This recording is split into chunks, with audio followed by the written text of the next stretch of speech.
Welcome into a Friday edition of Pucks and Prosecco. Pucks and Prosecco, presented by our good friends at Accurate America. In just a moment, I'll be joined by Jesse Montano. We've got Chloe behind the board today and a really fun show planned.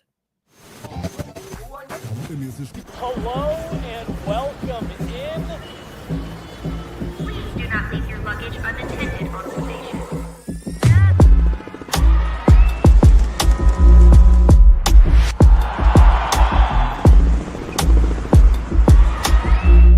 Welcome to the show. Hello, everybody. Promise we've had zero Prosecco to start today's show. Just one of those days having some smoke detector issues back at my apartment. It's got a strobe. It kind of gets in your eyes, and I've been shutting it off all morning, so I think it messed with my brain a little bit. Definitely did. Well, anyways, everybody, welcome into Pucks and Prosecco. I'm Meghan Angley, joined by Jesse Montano. We've got Chloe behind the glass today, helping to get this show off the ground.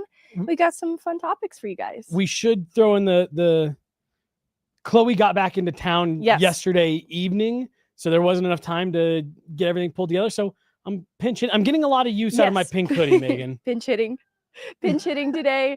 And honestly, we're still in. We got to talk about the Avs and how they exited this season. So it's a somber topic, really. I don't know why I'm so upbeat, because we still have so much to unpack that we've been just going through these topics as the week has gone on. I didn't want to spring that on poor Chloe too. Like, hey, welcome in. Let's talk about a brutal loss. Sad things. You mentioned your strobe light smoke detector and how it may mess with your brain. If you have any type of light sensitivity, flashing light sensitivity, anything like that, you can't go to Dallas Stars games. And no, we haven't had a chance to talk about it because the series was so back and forth. But can we just park 1 minute to talk about how ridiculous that in-game experience is at American Airlines Center? I'm really conflicted because there's obvious huge investment in the production of what they're doing in arena.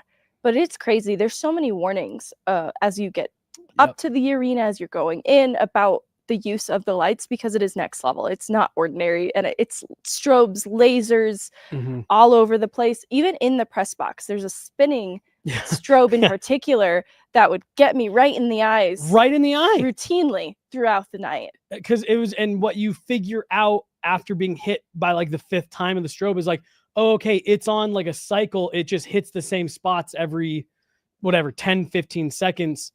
And I'm not even necessarily saying that it's like a bad in-arena production. Like you said, you can tell there's been a lot of time and money and all that put into it, but it's nothing but strobes, colored lights, and laser effects. It's overwhelming, to say the least. It's incredibly overwhelming.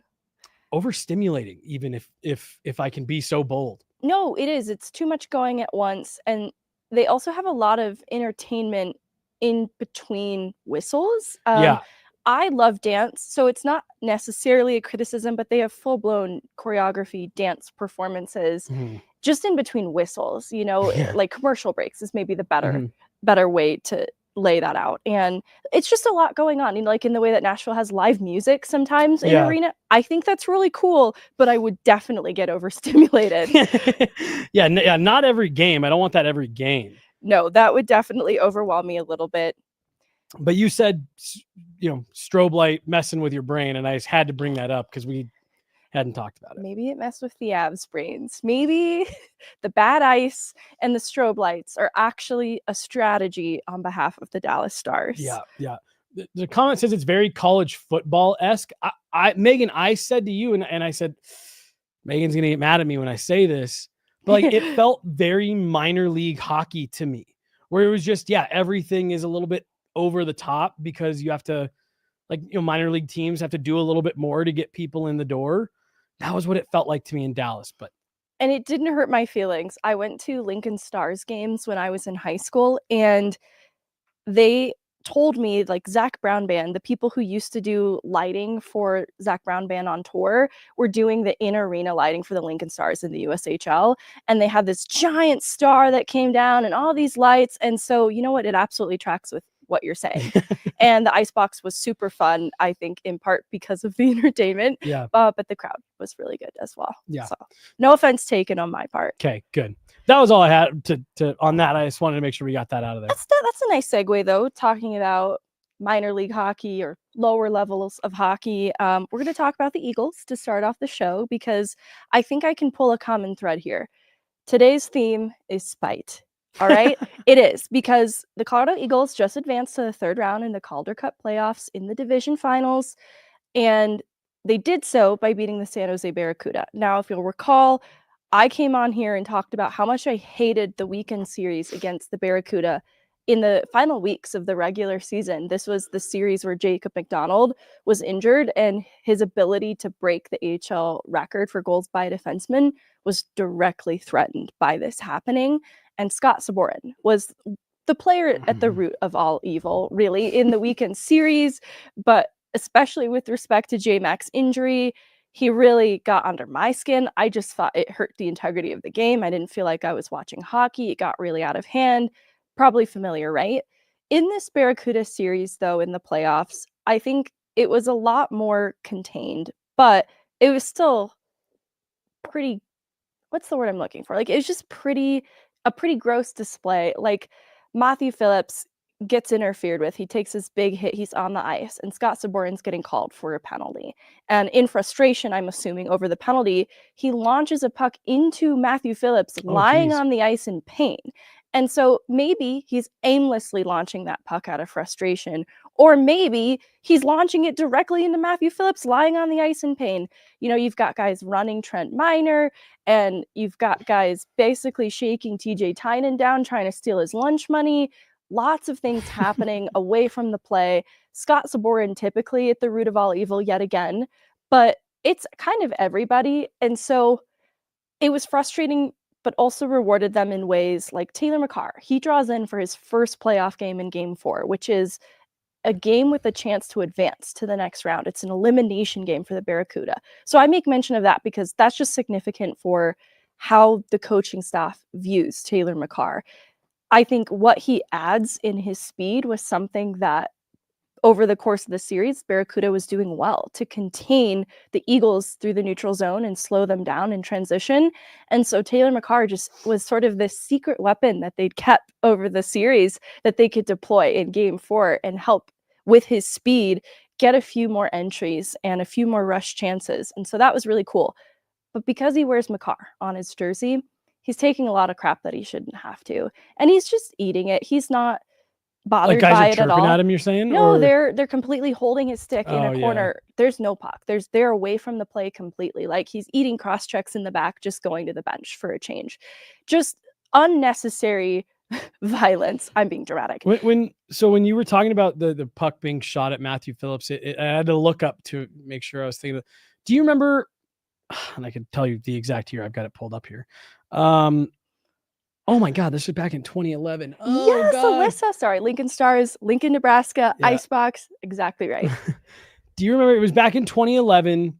There was like a full brawl between the New York Islanders and Pittsburgh Penguins. But like the end of the game, there was like 4 guys left on each bench because so many players had been kicked out. Yes. You remember that? So there was spillover from a previous game, but what started all of it in that game in particular was Trevor Gillies from the Islanders took a run at a Penguins player, and as he was being tossed out, just the Penguins player was down on the ice injured. And as Gillies was being tossed out, he was still trying to get at the injured Penguins player, to the point that when the refs finally got him off the ice, he came back and he never stepped back on the ice, but he was standing in the doorway yelling at the Penguins player to get up and to like come fight him off the ice and all that stuff. And just as you were describing, because I remember that even in 2011, when there were still enforcers on most teams and things like that. Like, I even remember that being like this is a moment that has clearly gotten the better of Trevor Gillies and he's flown off the handle a bit here. That's just a little bit of what your story reminded me of, pucks being shot at Matthew Phillips as he's still trying to collect himself and get up off the ice, where it's just like he's writhing on the ice in pain. Right. And it's like, just, what are you doing? Like, hockey's a violent game. It's competitive, all that stuff, but there are both official and unofficial lines that you don't cross. And one of them is when a player is down on the ice injured. And so, to hear you say that, it sounds like maybe the game was getting the better of the San Jose Barracuda and emotions. They were among top 3 most penalized in these playoffs. And it shows with the way that they played hockey. And so the Eagles are trying to stay above it all is kind of the important takeaway in all of this too. Like Taylor Makar, he is not reacting to any of this, not getting baited into any of it, and actually draws a penalty at one point because it just had crossed that line. And so I love the call out. Like, hockey is a violent sport, but there isn't a way to utilize physicality as a strategy to utilize it effectively. And San Jose just kind of lost a little bit of their senses. And so in the post game for game 3, a player was asked about some of the extracurriculars, and off record he was asked, and he got visibly angry. And this is not somebody who doesn't usually have their cool, have their wits about them. This is a really collected person. And he got upset and was just like, no comment. Like, it was clear he had a lot he wanted to say about it, and was just trying to stay above it all. Like, as he was walking away, he was saying something to that effect too, like, I would love to talk about this, but I can't. I'm not going to. And the same night is when Pavel Regenda has that absolute crazy, but I love it quote to Sheng Peng of, we're not losing this series. We're going to beat their ass tomorrow. And so I love the contrast of the two, the player off record, not even willing to engage with how this series has gone a little bit in that sense. And then you've got San Jose, like, we're beating their asses tomorrow. So I love it. I think it became bulletin board material for the Eagles because they go out and they get the job done. And it wasn't easy. Like, it was a tight series. The goal scoring became harder and harder to come by for both sides as it wore on. And they relied a lot on the power play to generate offense early in the series, and that became a little bit harder for them with a more aggressive kill on behalf of Barracuda. And then in game 3, all their goals are 5v5, so that helped to improve where they were getting the goals from a little bit. But Barracuda tightened things up defensively in game 4, and so through 2 periods, I actually did feel they were the better team. At the end of the second, say for a couple minutes at the very end, felt this was going 5 games. And there's a couple moments with Prosecco and Ivan that I think are significant because they helped to sort of change the tide of the game, at least in the direction it was going. There had been at least 6+ minutes the Eagles were held without a shot, and Trent Miner's eating a lot of pucks in his own end at that point, and they're pretty high danger opportunities. So it's looking a little scary, right? But suddenly you've got Ivan putting pucks on net, Prosecco putting pucks on net. One of them actually goes in. It appears to, I should say. It's under review. There were 2 goal reviews in the second period. Both were deemed no goal. So they go into the third period. Neither team has scored. And early into the third, San Jose scores. But thankfully, Ivan and Prosecco kind of helped to swing the momentum a little bit. So even though Barracuda goes up first, a minute later, Chase Bradley ties the game. I love the way that he ties it too. It's a hard hit from Prosecco to regain possession. The Barracuda are making their exit in transition, and he lays a hit just ahead of the offensive blue line, and they regain possession. And then Mark Sundin, a player I love, I'll save it for another day.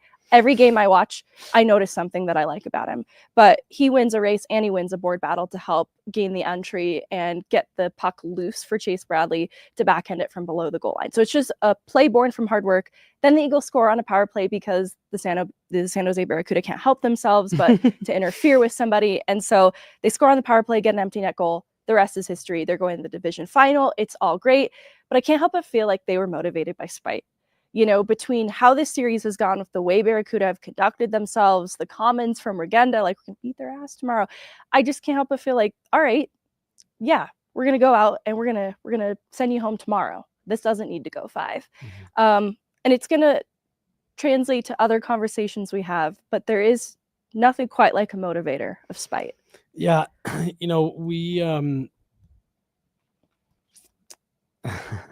and I think we'll get there eventually. There was definitely some spite on the other side too. But I honestly, you and I had a couple conversations with some of the guys in the Avs locker room in the back half of this series. And I think there was a lot of that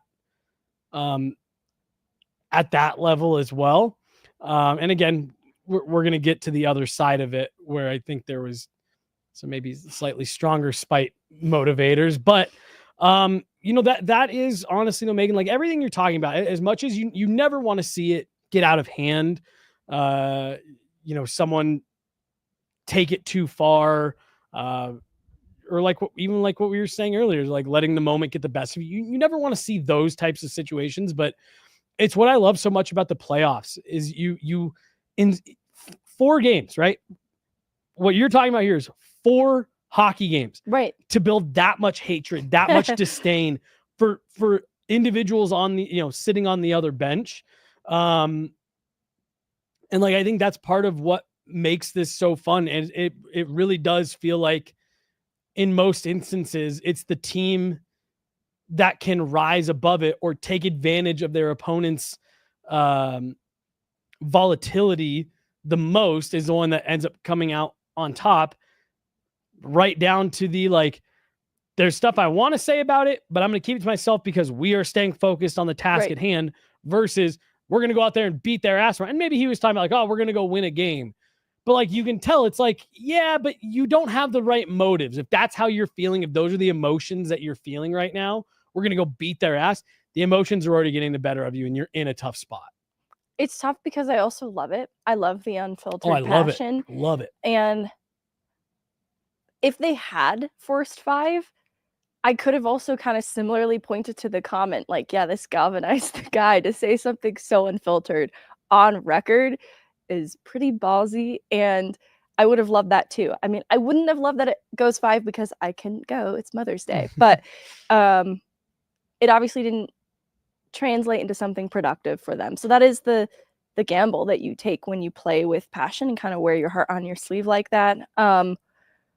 You're right, though. I hadn't even thought about the other parallel of some of the things that we learned behind the scenes over the course of this series, that there were a lot of guys not playing the right way that were getting under the skin of some Colorado guys too. And we talked about how, there were points where it felt like it hurt the integrity of the series a little bit. I think that settled a little bit as the series went on too, but it was a frustrating thing that unfortunately didn't translate. Well, and again, like you can even draw the parallel to, Joe Sakic told us that he felt the difference in the series was the power play, that Dallas's power play clicked when it needed to and Colorado's didn't. That, that there's a level of that's like, yeah, Dallas was able to take advantage of the fact that the Avs weren't as disciplined as they needed to be. And whether that be guys getting under their skin, the flopping or whatever, when the Avs took penalties, Dallas took advantage and that's why they ended up winning. Same type of thing here, where maybe not as direct of a correlation for, the Eagles and the Barracuda and like the power play, but San Jose allowed themselves to get drawn into that type of play where you're more worried about being out there to settle scores or lay that last hit that you stray away from what you do that makes you successful. And so, yeah, it rears its head in all kinds of different ways. Let's jump right in to the report from Nick Kypreos about Miko Rantanen's comments. Alyssa in the chat was already wise to where we were going with this. We got to talk about it, right? He reports that Miko Rantanen said, "I'm going to Dallas. Do you know why I'm going to Dallas? Because I want to jam it down Colorado's throat." And he goes on to say, "Not only do I want to play them in the playoffs, I want to go in for the next 8 years. I'm coming after them." And this is a report of what Miko Rantanen said, right? Like, it feels not a quote. It feels a little indirect, but also the source is pretty credible. So I want to know your initial thoughts about the report of these comments. Again, knowing that it's Nick Kypreos is kind of paraphrasing a little bit of what Miko allegedly said. Meghan, my initial reaction to it was I didn't know how much to buy into it. I've gotten to know Miko pretty well. And now, granted, we don't, I don't know him as like a competitor when it's game time before, when they're all getting ramped up. Like, I don't know him on that level. Yeah, I don't know. So I didn't fully believe that at first, and even the conversations that I had with him after he was traded, before he wound up in Dallas, I never really got that sense that he was spiteful in that way. But at the same time,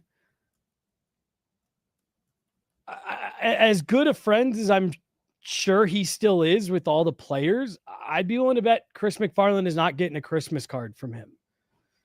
So like, I don't know. Could Miko have seen that situation and said,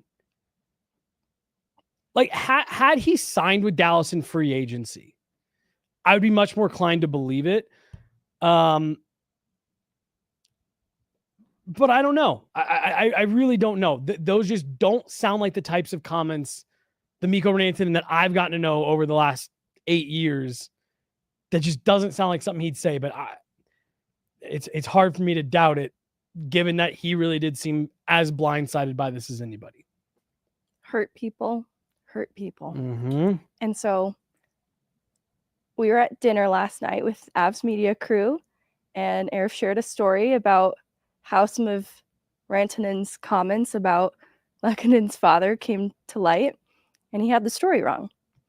Miko Rantanen pulled Avs PR aside to pull me aside, and I was the one who spoke with Rantanen about those comments, and he was pretty heated.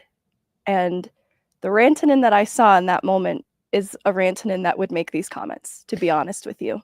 What did Ray Bennett say?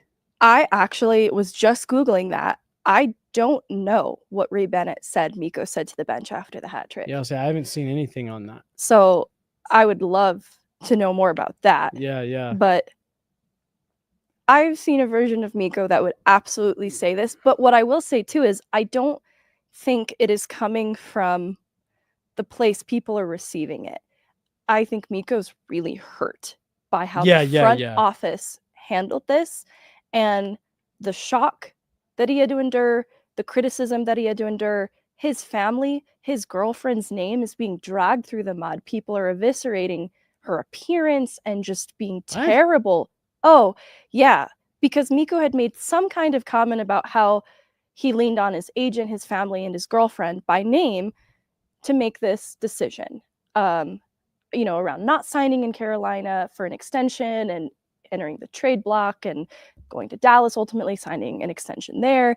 And so saying that, people on maybe like within the Carolina fan base really felt that the girlfriend was the scapegoat in all of this, that she didn't like Carolina, she's to blame. And so they're just attacking so many aspects of her so needlessly.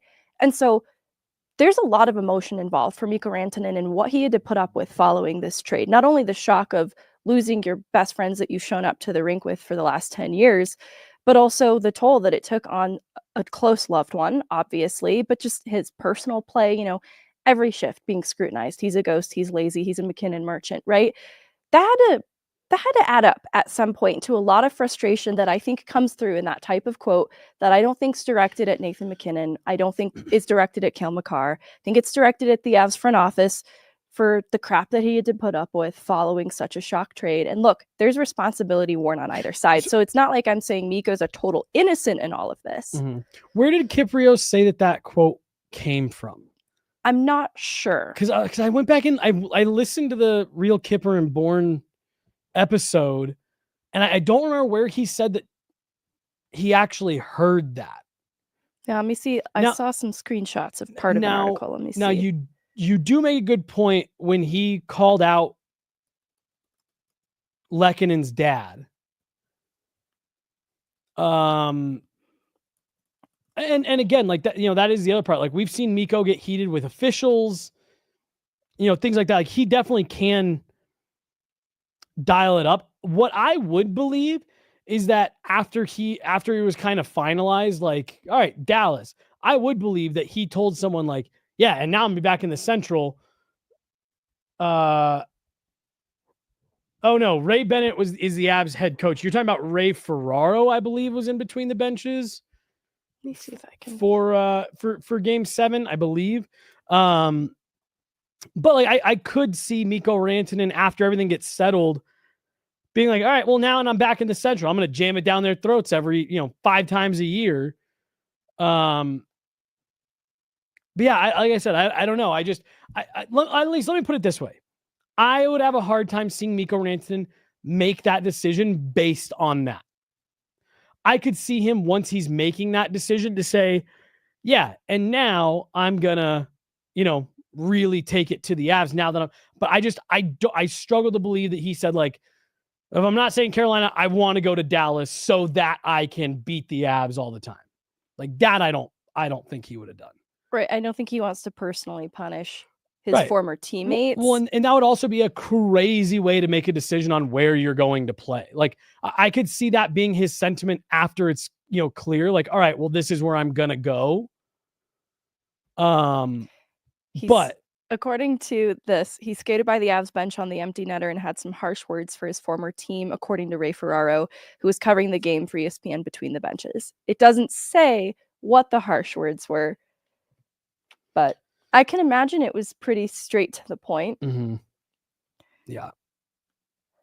I think there's a lot too that comes through in the heat of the moment. Oh, totally. Yeah. Anything that's said on the ice. I once played, and again, I'm talking about when I was fucking like 16, 17, 18 playing, hockey and stuff like that. But like, we traveled a lot. We had a competitive team, and there was another team that was here locally that we, competed with a lot.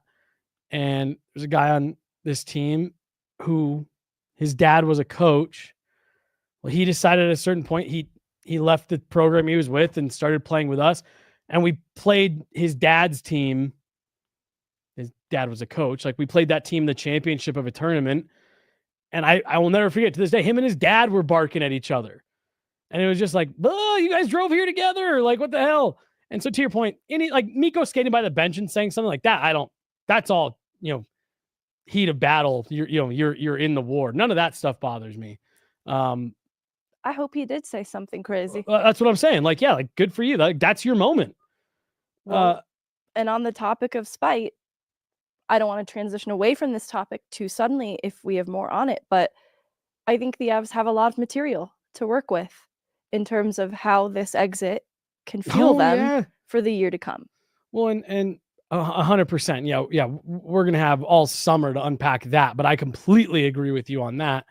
And it's one of those things where, okay, I saw a bunch of people saying, well, Miko got the last laugh.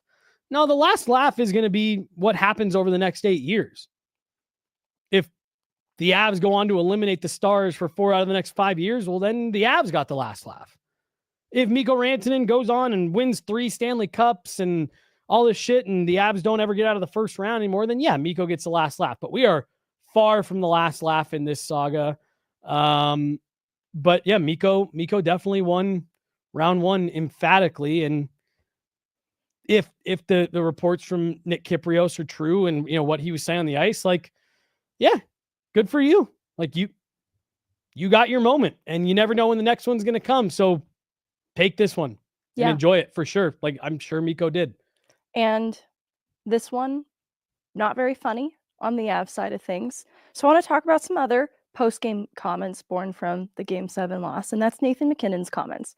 I don't know how much we've talked about it yet. On a show, we've talked about it to each other and asked Mr. Chris McFarland about it. But Nathan MacKinnon said they were missing their best D and maybe their best forward. We still couldn't beat them. I don't know what we're going to do. Now, that doesn't read as spite to me, but I still want to talk about those comments and what they mean for the future direction of this team. The concern I think I see from people in discourse is this is a leader on your team who sounds despondent.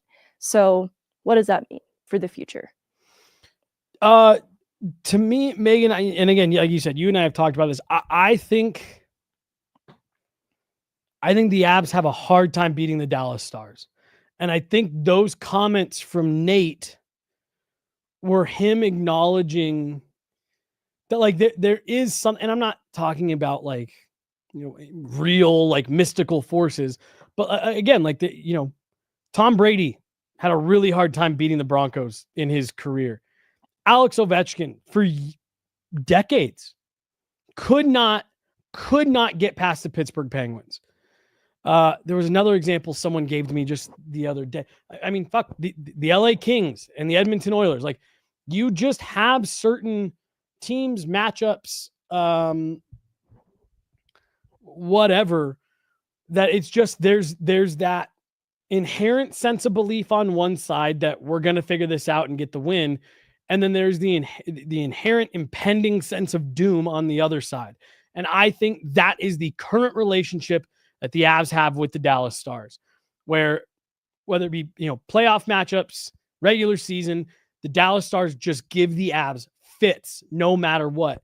And to me, I read those comments from Nathan MacKinnon as, we did everything. We didn't have the injuries.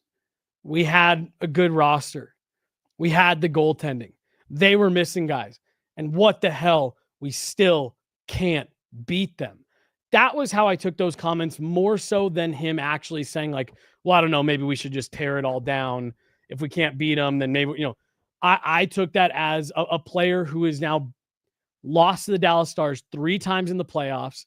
The first 2 times with crazy circumstances where they got close both times, regardless of the injuries, regardless of Al Nichushkin, regardless of being on the third goaltender. You got really close the first 2 times. So to me, I read that as Nate saying, all right, well, this was the time that everything did align for us and we still couldn't do it. What do we have to do? I took that more as shock of the moment than actual, like, maybe we just need to tear it all down. Yeah, I receive it similarly. It's unsurprising from Nathan MacKinnon. That's who he is as a player. He's very raw, post game especially. Earlier in the series, he was asked about the struggling power play, and he just said, I don't know. And the thing is, he's not actually sitting there, I don't know, so I'm not going to do anything about it, not going to ask any questions. There's no path forward. He defaults to this kind of, I don't know, when he doesn't want to talk to you about it, and it's going to require more thought. That's absolutely going to come. I think this is a person that ruminates on this type of thing. And so I don't receive that as a player who feels there really is no forward direction for this group. Just in that moment, doesn't know how to talk about it and doesn't particularly want to. Well, right. And how do you process what just happened? Like, how do you, it's, I was saying before the locker room opened, I was saying this is a great example of why we need exit interviews. None of us want to go in there and talk to them right now. They don't want to talk to any of us right now. They don't really have anything to say right now. Because I'd be willing to bet if we talked to Nathan MacKinnon today, he'd probably have a lot to say. And he'd probably have a lot of thoughts on how the series went and why it ended up the way that it did. I really do, Meghan, and people aren't going to like this, and people are going to say it's excuses or whatever, and that's fine. People can feel how they want to feel. It doesn't bother me. I think I think the Dallas Stars are in the heads of the Colorado Avalanche players. And I think that was also true of Miko Rantanen for as long as he was an Av. And if the conversations of the spiteful motives are true, I would say that he probably said to himself, like, I know that they hate these guys. I know that Nathan MacKinnon and Gabe and all them can't stand the Dallas Stars. We just can't seem to beat them.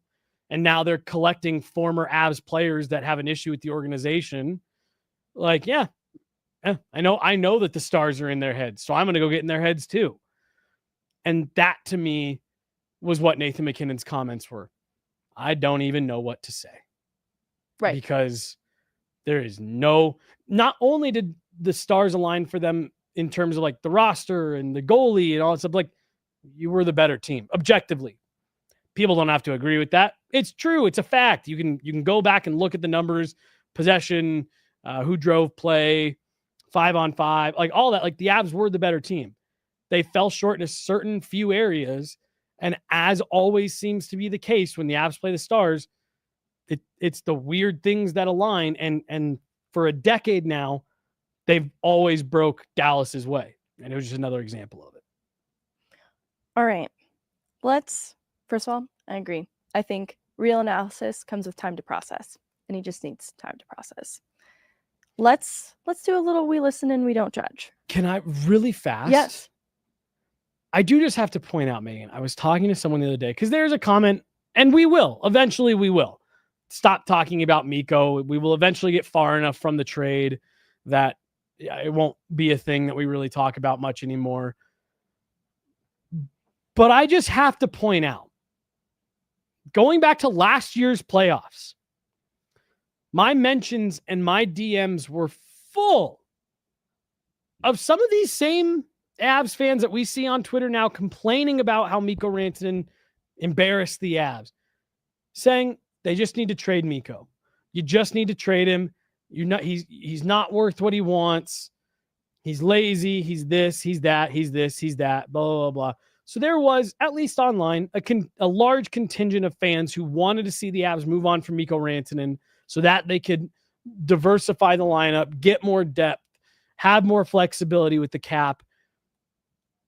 And you and I would get on this show and be like, I don't really know if you guys know what you're asking for. Miko Rantanen's really good. Now we're seeing the other side of it. And so I just have to point that out, that there were a lot of people who were on board with trading Miko Rantanen. And now they're angry that the Avs traded Miko Rantanen. And I just have to call that out. Well, 2 hat tricks in the playoffs, back to back. There's a recency bias. Totally. That's informing it. Totally. And the playoff numbers for Miko Rantanen broke records within the Avs franchise. So he's a playoff performer. But, the criticism, it always came with different qualifiers. Like, yeah, but it's secondary, it's a secondary assist. He kind of just picks up points. But there's real playmaking involved, too, that I think people undersold along the way. But he was an impact player for the Avs in the playoffs. That's the bottom line. But he wasn't this, back-to-back hat tricks. That's not sustainable. Would you agree? Oh, 100%. And I was Bama Metcalf. So I want to say I think very highly of Miko Rantanen. I think Miko Rantanen's an elite player. I think when the Avs traded him, we got on here and said you just traded an elite goal scorer in the NHL. That's hard to replicate. But I also think this comment is true. There's a lot of talk right now about what Miko Rantanen has done to take over the Stanley Cup playoffs.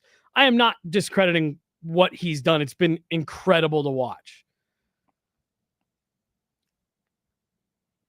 Miko Rantanen's got 11 points in 3 periods.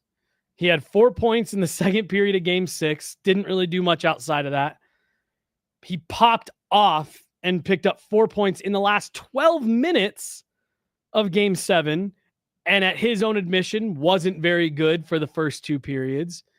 And then scored 3 goals in Game 1. And those were the only 3 goals that Dallas scored. Miko Rantanen, it's been incredible. The Avs are a bounce or 2 away from in earlier games in this series from the series coming to an end before 7 and people saying, wow, Miko Rantanen absolutely no-showed in this series against the Avs. The Avs, look like geniuses, da-da-da-da. He's been incredible, not taking any of that away, not taking anything away from the fact that he is doing all of this in 20-minute chunks. But I do think there is a teeny bit of, one, what you're talking about, the recency bias. And 2, there are some people that are talking about it as if he just made the Avs' life a living nightmare from the puck drop of Game 1 till the final whistle of Game 7. No, he really came on like gangbusters in the back half of Game 6 and at the last minute, at the 11th hour of Game 7. And hey, credit to him. That was when his team needed him and he got it done. And again, he does skate away with the win and all that stuff, but let's not get overly carried away here. Yeah, his production, even after the multi-point period in Game 6, was close to Marty Necas through that point. Though he had the edge after that. It was, I think, an assist difference, a point difference. No, it certainly would have been a point difference. But either way, timeliness matters. We've talked about that at Mhm. length. Let's transition to our we listen and we don't judge. I'll start with you Okay. because I think mine will be another way to transition into some other topics we already plan to talk about. Yeah. So this is one that I told you, I really only have one for this segment that at least as of right now, maybe we'll keep talking and I'll feel some other stuff, but this is something that I already know people are going to That's why disagree with. we listen and we Right. don't judge. And we're not going to judge each other. You're allowed to judge in the chat though. There's been a lot of talk about Chris MacFarland in the last 2 weeks. I'm not going to say that people aren't right to be having the conversation. But my listen but don't judge take is I don't think Chris MacFarland should be getting dragged for the Miko Rantanen trade. I think it was highly defensible when he made it. I think it was a difficult move for him to make, and I think he did the right thing. I think Chris MacFarland did everything he was supposed to do when you're trading a player of that caliber. He traded him, I think, at the right moment to maximize the return. He sent him as far away as you could get. And it took a big set for him to do that. And there was no world where they thought he would be getting flipped 6 weeks later, right next door. So I think, hey, look, if you want to criticize other moves that he made, think he spent too much on Brock Nelson, cool. I don't think Chris MacFarland deserves to wear the heat that he's getting for Miko Rantanen and eliminating them in the first round. I'm scared for mine because we listen and we don't judge, but other people will judge. All right. Who cares about them? The first one, I don't think the penalty kill was as bad as the numbers reflect. The numbers tell a terrible disaster nightmare story. I think there's tons of room for improvement, but I don't think it is as disaster nightmare level as people make it out to be. So they were shorthanded 23 times, 7 goals against, including 2 shorthanded goals for in the series. I don't know if in anyone's eyes those neutralize any of those 7. It's fair if it doesn't. That's also true. I think the criticisms I see are directly in contrast to Dallas's PK, which was excellent. It was perfectly executed, especially near its end. The broadcast described it as synchronized swimming at one point. You know, when those guys and girls are moving through the water, just one, space away out of line and you're crashing into one another. And the way that they rotated to manage lanes and gap up on their guys was almost like an art form. And so Dallas's PK is an interesting case study of, well, should the Avs consider a more aggressive PK with a bit more movement? And the trouble is it does have to be perfectly executed because when it's not, you are crashing into people and it's disastrous. And so I think that the Avs PK isn't as unaggressive as people say that it is too, though. I think there are players like Logan O'Connor who just out of instinct play that style. And that is how he is able to get sticks in lanes and break up plays that lead to shorthanded chances in the first place. And so I think too, like, I don't know how much detail we actually want to go. I went back and looked at every power play goal against and kind of wrote, all right, here's what happened. Here's where I feel the Avs PK failed them versus I just don't know that there was too much for them to do here. So it feels like for the sake of time, this isn't the show to go power play goal by power play goal against. But I think my biggest takeaway is there's some huge blocks. There's some great defensive plays, whether it's a block with a body or a stick in a lane from players like Taves, from Logan O'Connor, that are going to get missed because those ended up being successful kills. And so, again, I think there's room for improvement. I think that they could adopt more of a hybrid model because I do think the PK box or the PK diamond, when it is a bit stagnant, that's when you got players like Taves and Coyle not able to block the cross crease pass that they should have, especially on the goal against late in this series. Obviously, timeliness is a topic of discussion a lot. And so the timeliness of some of these power play goals against absolutely carries weight in this conversation too. But maybe we save that for another day when we have more time to go deeper into the analysis goal by goal. But this is why I think Nolan Pratt still has a job. Yeah, no, I'm with you, Megan. I mean, there were And it's part of what makes the fact that, let's just use game 7, that the Dallas gets that power play goal, 2 power play goals late, is because not only did the Avs penalty kill, I think I'm with you, did a better job than they get credit for.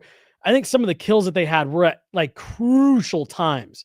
They killed off big penalties, and they couldn't sustain it, for long enough over the course of the game. So I'm with you, and I also think the call out of Nolan Pratt is one special teams coach is no longer here. The other one is. The other one is. And I think there's a real reason behind that. You've got Nichushkin drawing a penalty on one of the kills, and that's what leads to the 4v4 chance.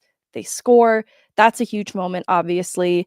There's a big hit from Manson on Jamie Benn in game 4 on the kill that just, the physicality sort of escapes the conversation in this series. Some good clears, pressure from players like Kiviranta up ice too. And look, Kiviranta left me wanting in this series. So this isn't me caping for Kiviranta, just specific moments on the kill that kind of fly under the radar because it didn't result in a goal against. So it's all very nuanced. I think that everybody can get into black and white ways of thinking when it comes to our analysis of this series because we're all really hurt by it. We're frustrated by it. So that's why we listen and we don't judge, and you didn't. I really appreciate that. Yeah, I don't know if I'm hurt by this series, but it definitely was yeah. Truthfully, I don't. I have one more. Let's hear it. All right. Let's hear it. I don't think small defenseman is the reason the Avs lost this series. I have co-sign, retweet, all of it, Meghan. I'm referring to them as the small Sams. But I've seen a lot of criticism of both of them, and this interesting crying out for Erik Johnson, and just other, I wish we saw Keaton Middleton in this series. Why didn't Erik Johnson play after game 1? Have you ever heard the phrase, the backup quarterback is always the most popular guy in town? No, but I like that. it's a phrase that means, the unknown is always better. Right, in the eyes of the fans of, well, hey, maybe give this guy a shot. Look, I love Erik Johnson. I'll even go as far to say I wouldn't mind if he's not retiring, if they brought him back next year as the 7th D, the guy who can rotate in. I was quietly impressed by what Erik Johnson did for the Avalanche down the stretch. So, that's where I'm at with Erik Johnson. That said, I thought Sam Alinsky was very good for it being his first playoff run. Sam Girard, look, are we going to remember the puck going off his stick? Off his skate in game 7? Yeah, that might stick with us. If his stick was 2 inches longer, does he maybe seal that post? Maybe. I don't know. But yeah, I had a good buddy of mine who texted me. He was like, yeah, maybe you need to flip one of these smaller defensemen. And maybe you do, but I'm with you. I don't think that was the reason why the Avs lost this series. No, I think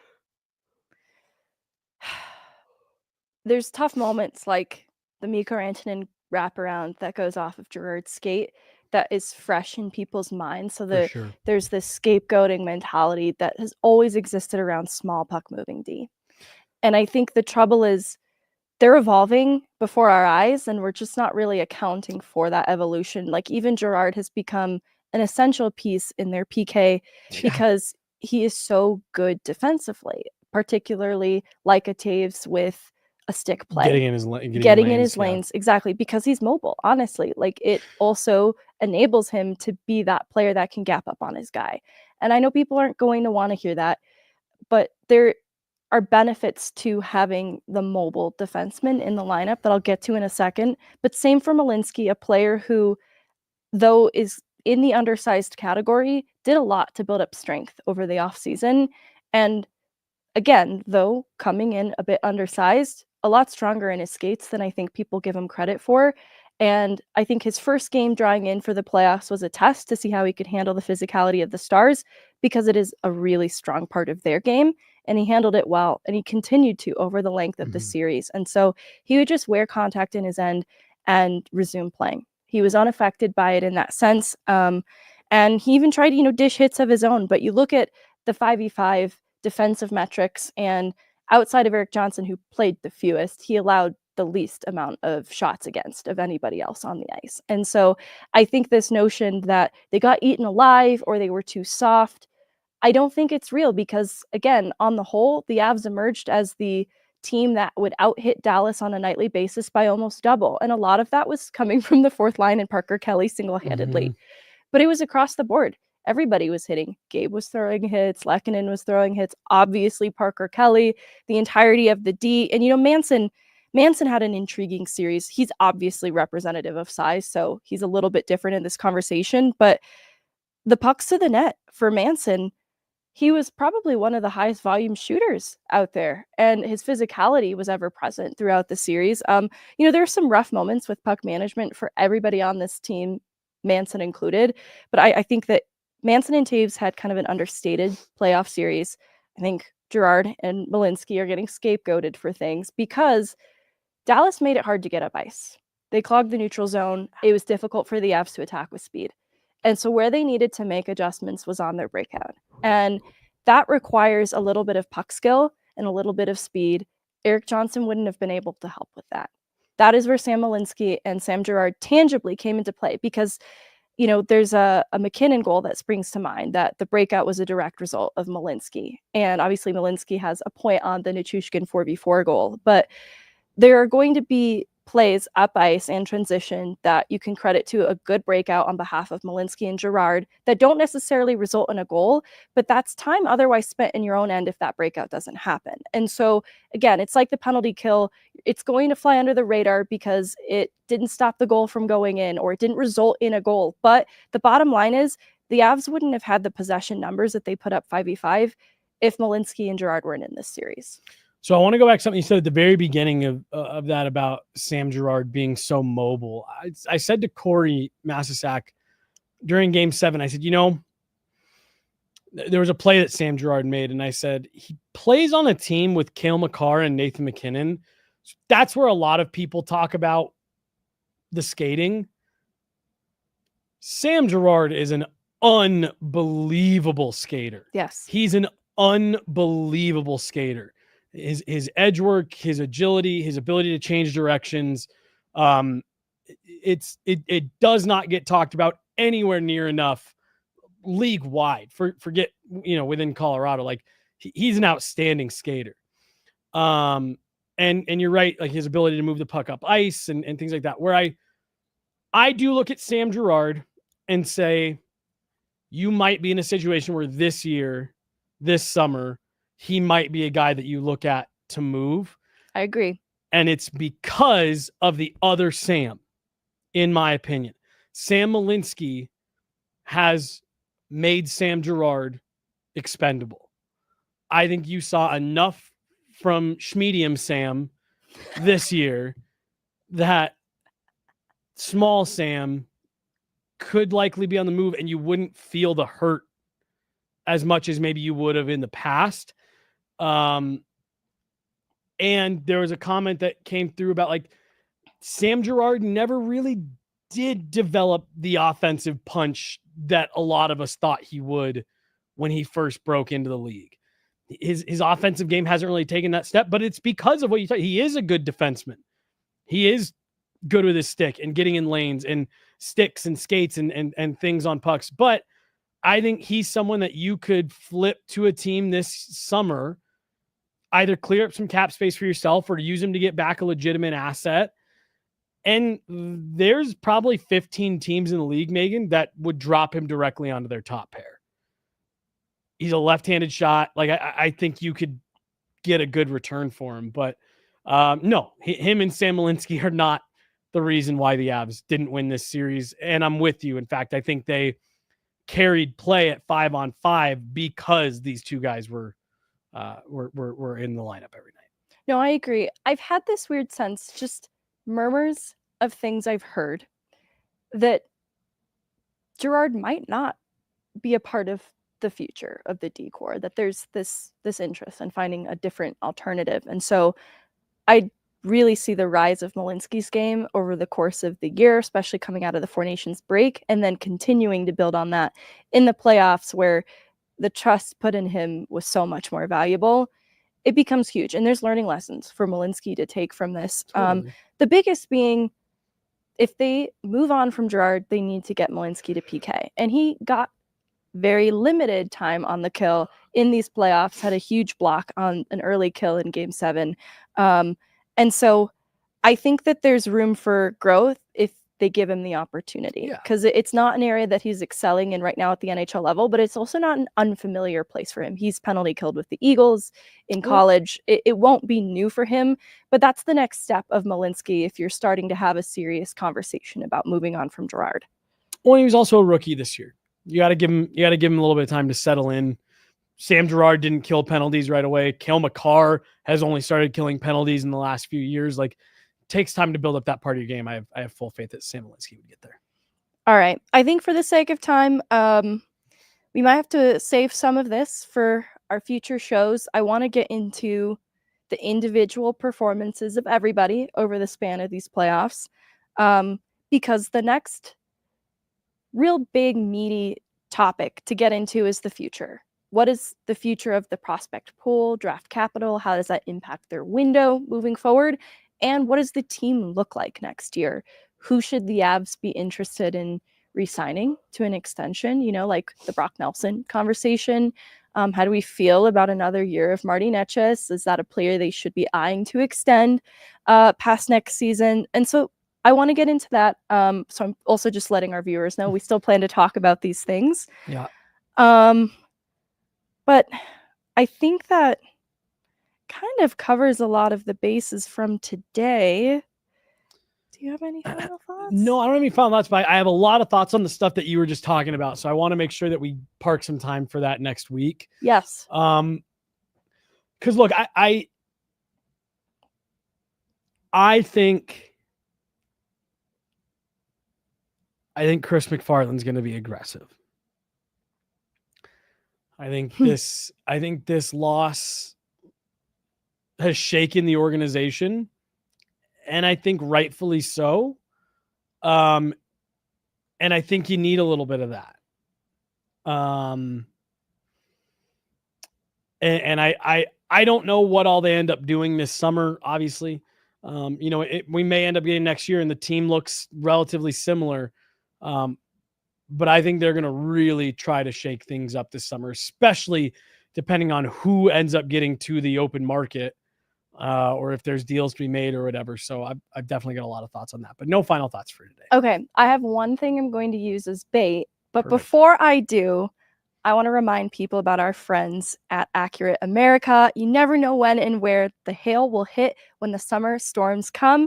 And the last thing you want to do is be caught scrambling when it does. So make the call before the storm. Call Accurate America. They'll partner with you on navigating insurance and provide quick, professional, and knowledgeable service using the latest technology and 3D modeling. And their work is guaranteed as long as you own your home. Don't scramble at the last minute. Call Accurate America at 303-900-ROOF before the storm. All right, one last piece of bait. The Avs need to hire somebody to run their power play, right? That's going to be a position that needs to be filled over this summer. Yep. The Eagles have a top 10 power play in the American Hockey League. Do they consider an internal promotion of someone like Aaron Schneekloth, who has helped them to finish the highest as an American League team, as the Eagles in their history so far? Yeah. Is it High Note, who is specifically running the power play for the Eagles? Do they look internally?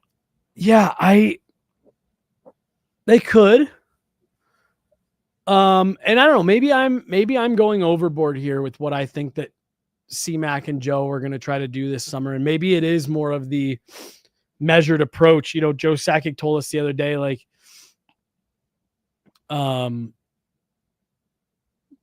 he would run it back with the exact same roster if he could. If I can just snap my fingers and bring it back, like that's what we do. So again, maybe I'm going a little bit overboard on what I think, but I think they could. I think there's a couple big swings out there that they're going to take, coaching staff, player personnel wise, all that stuff. Like I think what we just witnessed, I I think it was a franchise-altering loss, and maybe that sounds dramatic. But it reminds me a lot of 2021, where you lost and you kind of sat there looking around like, shit, what do we do? How do we even move forward? I think they're going to take a couple weeks here to collect themselves, and I think it's going to be an aggressive approach going forward, whatever they end up doing. And if that means pulling the head coach from the Eagles to come help run the power play as an associate coach in the NHL level, well, then that's what they're going to do if that's what they think is the best path forward. Thanks, I hate it. Well, and yeah, I mean, like I said, I think you are about to see Chris MacFarland manage for his job. I think you're absolutely right. And we'll be back with plenty more shows to dig into even more of this with you guys. Thanks for being patient as we work through a lot to unpack. I think we're finally almost all the way through unpacking the game itself and what happened in that series. And we can start to transition to what comes next. But you and I said immediately from that post game of like, there's so much here to unpack. We can't do this all in a post game show or even in one podcast. So we're getting there. We're getting there, guys. Thanks for being patient. That has been another episode of Pucks and Prosecco.